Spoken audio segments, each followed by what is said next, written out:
a neki onda sa tim oni kažu o čemu se točno radi, koje su cijene. Dakle, mi dobiju sliku, mislim, ista stvar. Dobro će svima. Ovo su bile uvodne riječi, mislim, jako dobre.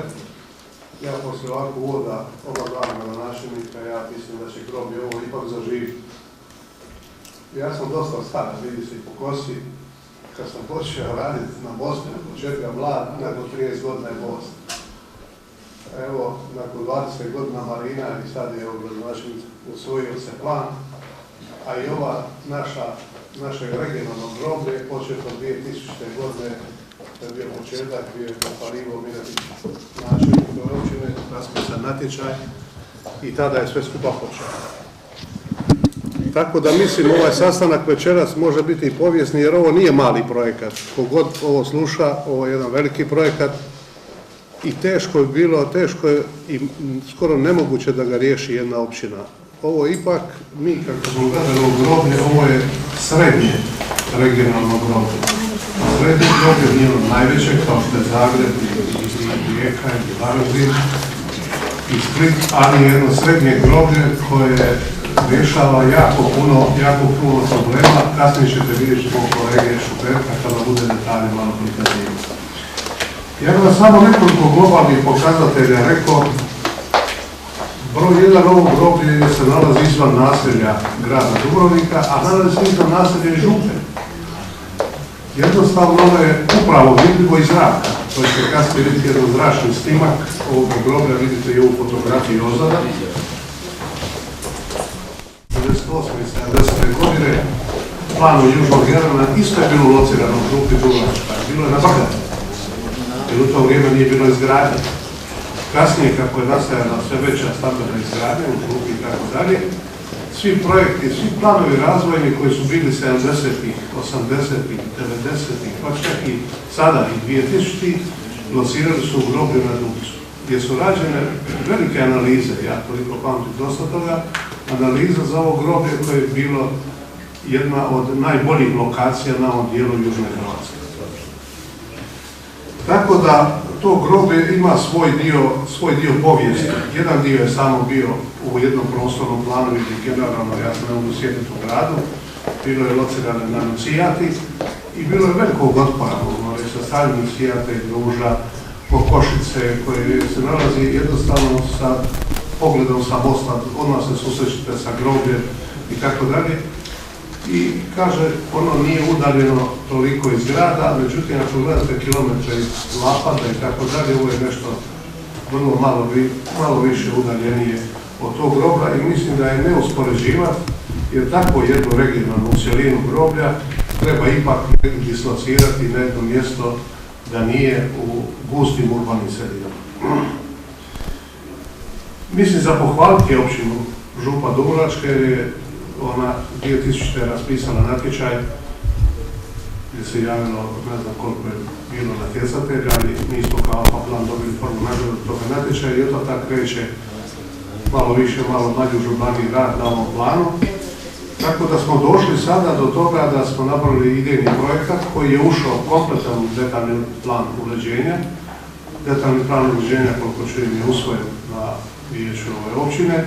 To je jedna velika stvar, jer sad i zakonski mogu se raditi sve stvari se mogu zakonski raditi, a pogotovo se može tražiti odmah lokacijska dozvola.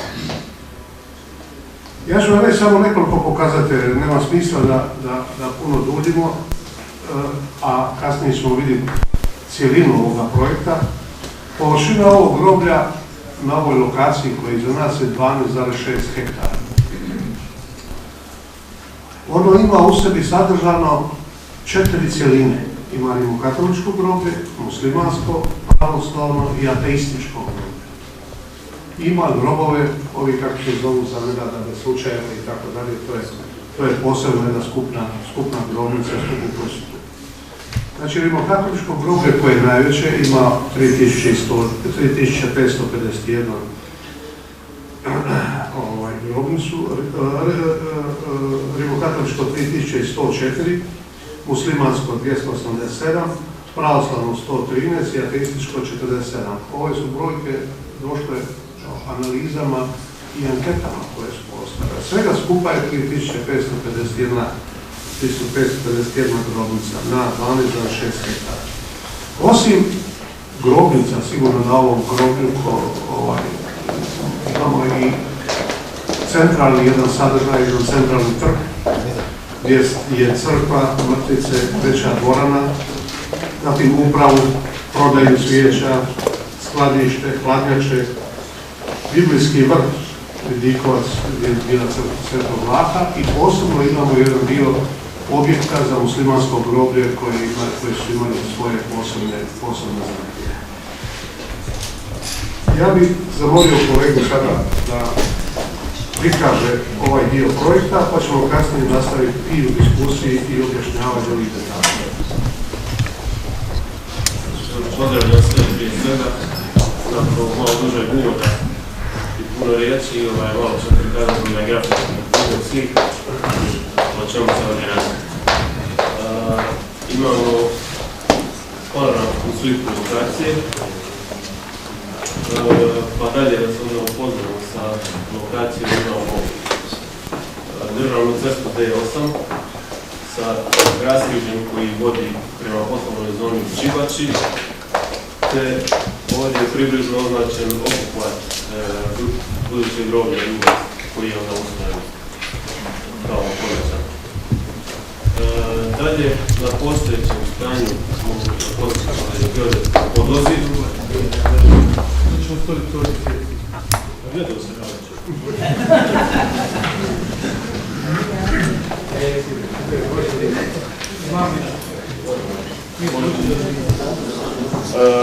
Opet, znači, prikazujemo ove elemente, znači, takozvana magistrala, zvati raskrižje, Jadransko more.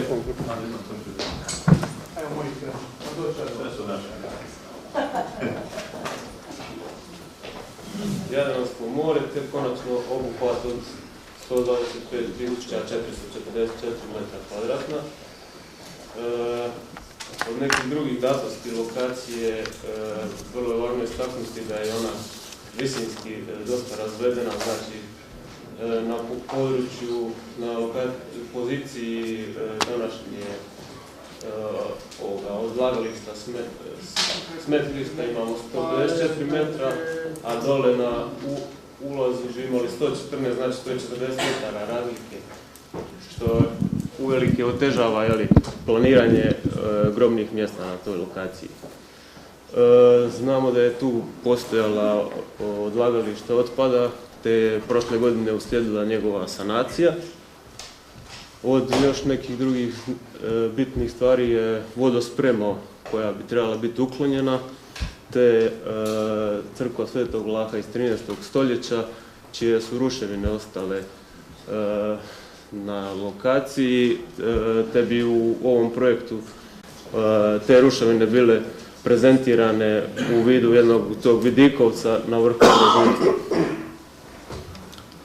Onda da se malo vratimo u povijest, ovo je natječaj koji je išao od 2001. godine. Tu možemo vidjeti da je nešto manji obuhvat bio, ali na istoj lokaciji, lokaciji gdje je ta deponija i lokaciji ovog Brežuljka. To je natječaj kojem je onda jasno definirana bila os, to jest koncept tog rješenja, znači os sa izduženim trgom koji na kraju završava sa spomen križem kao akcentom jednim u prostoru, te oko tog trga su se formirale građevine, što servisne, što za ceremoniju, grobna kapela i tako dalje. Od još nekih važnijih elemenata je bio taj tematski biblijski vrt, kao jedno hortikulturno uređen prostor za meditaciju i odmor. I od tog, znači, žarišta su se pružala grobna polja prema istoku i zapadu. Ovo je samo prikaz, znači plan koji nastupa povijesno iza natječaja, te usvaja i širi tu zonu groblja na ovih malo prije spomenutih 12,6 hektara. Dalje izvod iz detaljnog plana koji je nadalje razradio korištenje tog prostora, namjene, daje neka već rješenja infrastrukturna, hortikulturno uređenje prostora, organizaciju i podjelu, sukladno kojem se dalje razrađivao idejni projekt. Ovo je situacija iz idejnog projekta u kojoj možemo onda već detaljnije vidjeti neka rješenja koja su bila napravljena, znači opet zbog orijentacije samo magistrala, obuhvat i more, spoj sa državnom cestom je uslijedio, znači nakon 3 rješenja ovaj novi spoj je bio jedino tehnički prihvatljiv, tako da se stvara nova pristupna cesta za groblje. Dalje od elemenata unutar obuhvata se nastavlja glavna prometnica unutar ovog obuhvata groblja koja nas vodi do glavnih sadržaja groblja.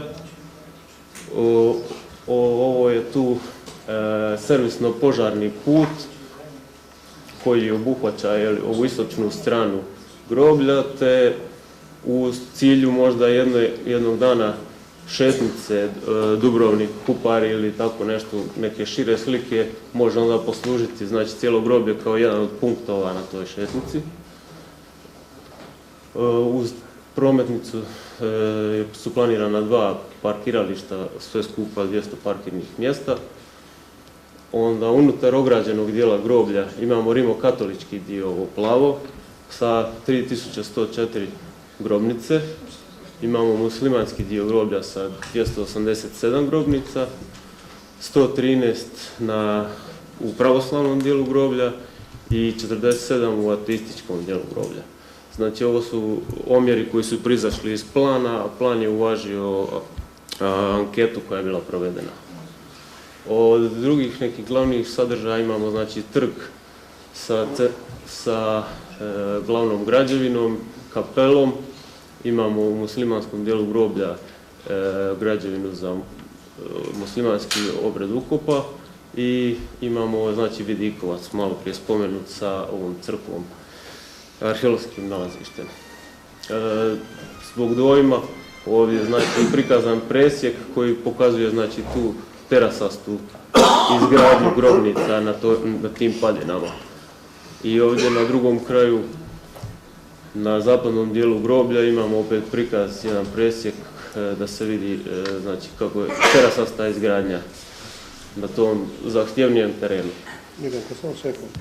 Mislim, dobro je ovu kartu što kolega sada tumači, ovo je proizašlo iz zakonskih mjera. Zakonske mjere za groblja, tako da nije jednostavno jedno veće groblje od 3.500 do 5.000 grobnih mjesta napraviti. Ono mora imati i ogromno ovih drugih sadržaja. Čak u površini zemlje puno je veća površina za ove ostale sadržaje, odnosno i ceste, i zelenilo, i šetališne staze, i pristupne i tako dalje, nego i ono što treba direktno za baš ispod objekata što ima. Izvolite. Dobro, da nastavimo. Od ovog, ajmo reći, glavne cjeline na groblju, gdje se nalazi taj izduženi trg koji završava sa tim spomen križem. Njega formiraju znači građevine, ova centralna građevina, grobna kapela, te taj spomen križ na kraju trga. Sad ovog trga su planirane skalini koji vode gore na spomenuti vidikovac. Od sadržaja unutar glavne građevine imamo upravni dio, prodajni dio za svijeće, kipove, vaze i tako dalje. Imamo ovaj servisno-pogonski operativni dio za grobarsku službu. Za posjetitelje imamo javne sanitarije te trijem i na kraju građevina završava sa velikom i manjom dvoranom za ispraćaj. Znači ako u slučaju neke istovjetnosti 2 sprovoda da se može onda koristiti. Grobna kapela također ima trijem te dvoranu za ceremonijalni dio. U muslimanskom dijelu groblja imamo još jednu građevinu koja se sastoji od znači, javnog dijela sanitarija i trijema, dvorane za ispraćaj te ovog pomoćnog dijela za imama i ove druge pomoćne prostorije. Glavna građevina ima još u podrumu dio spremišta i pomoćnih prostorija te hladnjača za čuvanje pokojnika, a na prvom katu se vrši ulaz i tuda se donose znači, i ovi mrtvaci i ostale stvari potrebne za funkcioniranje. Osim znači, glavnih građevina, na groblju imamo grobnice i to imamo 9 tipova sve skupa. Tipa A1, BB1 su ovdje prikazani, znači sa 3-6 mjesta, ovdje sa policama sa 6-12 mjesta, tip C sa dvostrukim policama sa 9 i 18 mjesta, onda tip E sa nišama koje bi bile formirane u određenom zidu i urnama također za kremirane. Osim ovih pojedinačnih grobnica imamo, znači planirana je jedna skupna grobnica kao grobnica za ljude koji nemaju grobnicu ili u slučaju nekih izvanrednih događaja sa 87 mjesta za ukop. Ovo groblje je planirano u već spomenutim fazama, kao što je gospodin Lise govorio, pa imamo ovdje samo grafički prikaz onda što bi bile te faze. Prva faza je znači obuhvaća ono sve što je nužno i minimum da bi groblje kao takvo funkcioniralo, kao cijelina.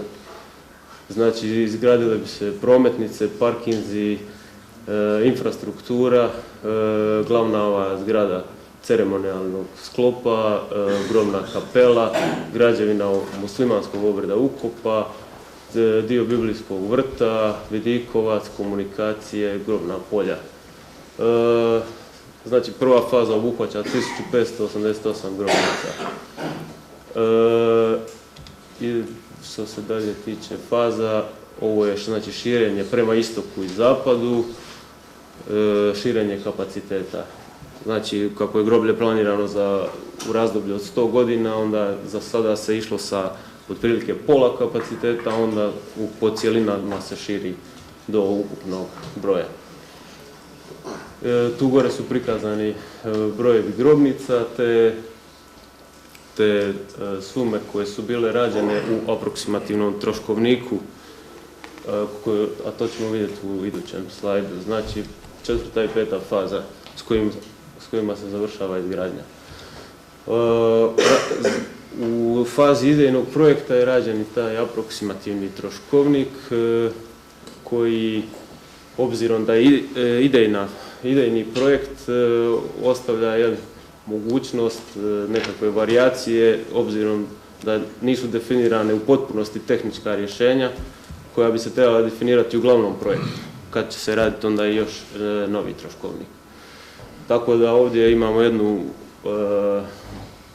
pretpostavku koju je iskazanu u 5 faza i po strukama. I imamo iskazano brojeve grobnica koje nosi svaka faza. Ovdje za kraj nam je ostalo još jedan prikaz parcela koje bi molio onda gospodina Iva da oba. Ispričavam se, Minjetu, možda to ostavimo za kraj jer ispada da je to najveći problem od svega toga, pa da možda to ostavimo za kraj, a da možda zamolimo sad Nema problema. Da zamolimo sad možda gospodina Bajera i Marka da sa par riječi. Evo, možete vi gospodin Bajera, sjesti ovdje, ja sam. Možda li koje riječi da nisu protiv? Može i tako, želim. Možete vi gospodin sjesti tamo. Evo, da se ti. Možda zamjeniš gospodin Andra, nikad se ne zna. Ne, nego vi ste mogli napraviti.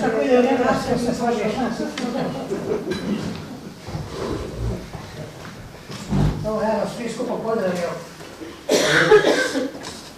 ispred firme koja je radila ovaj dio, to se zvala investicijska studija.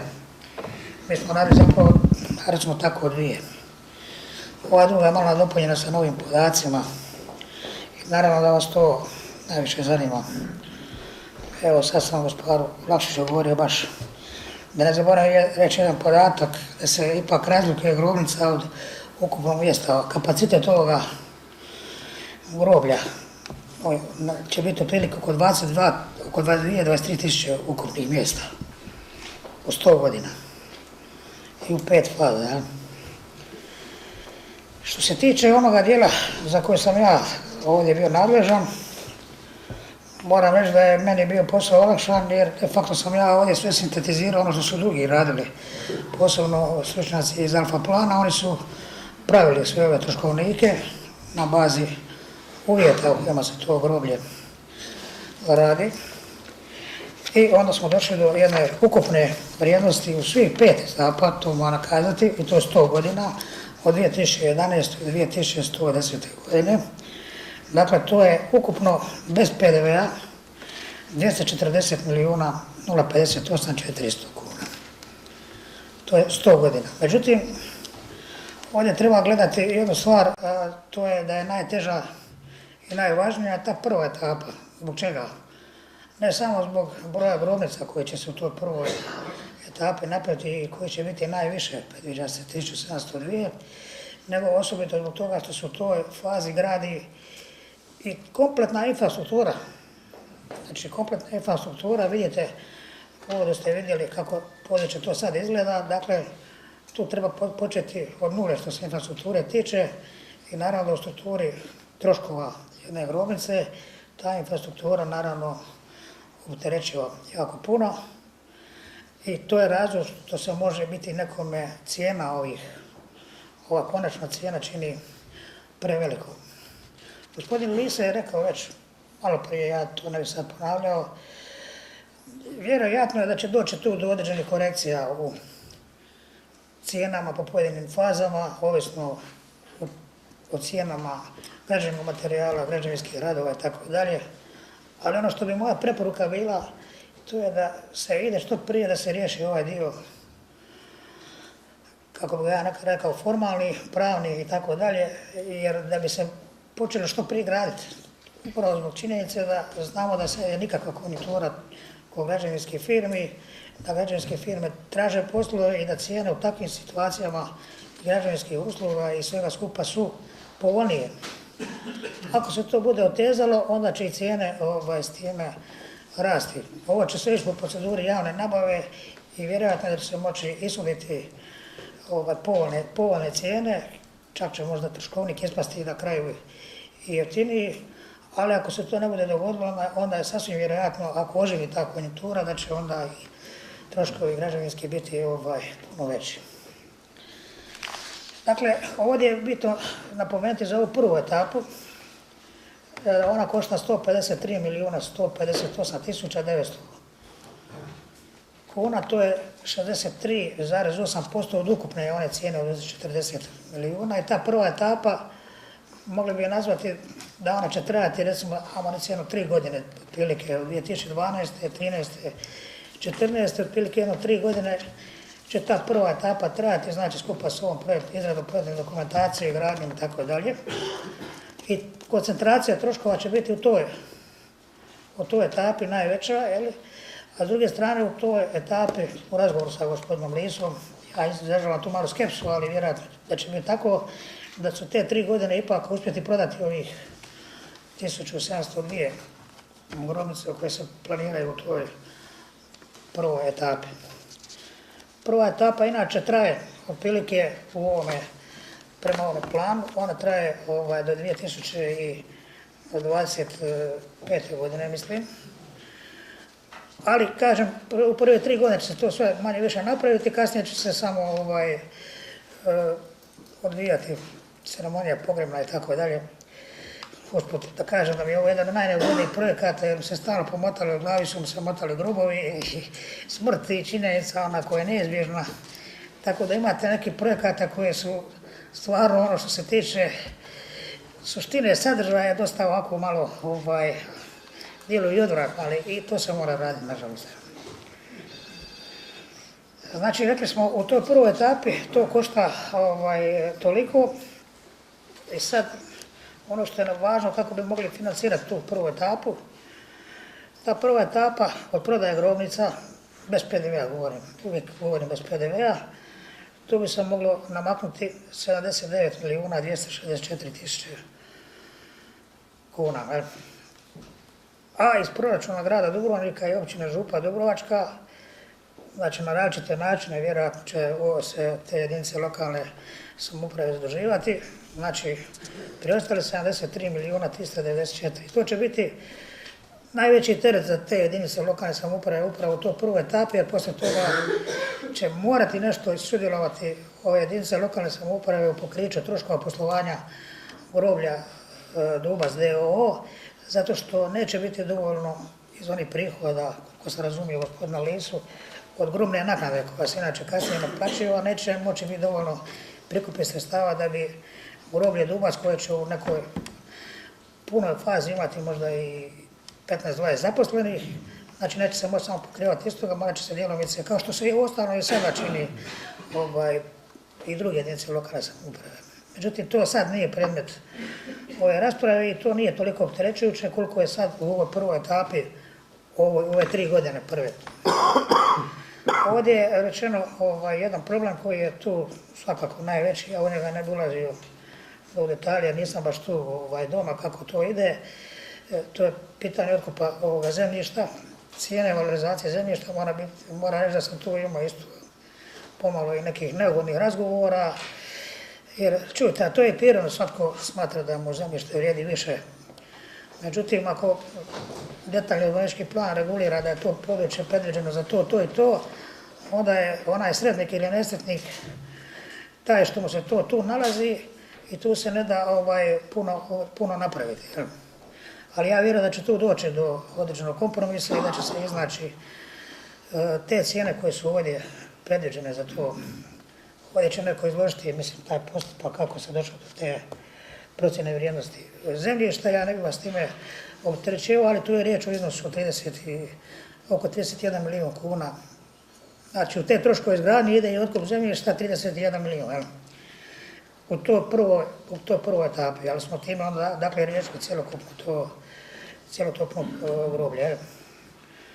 Ovdje moram još jednu stvar naglasiti. Jer to ovako, ja dosta puta s ljudima pričam, inače tu postoji jako veliko nerazumijevanje kad je riječ o infrastrukturnim projektima.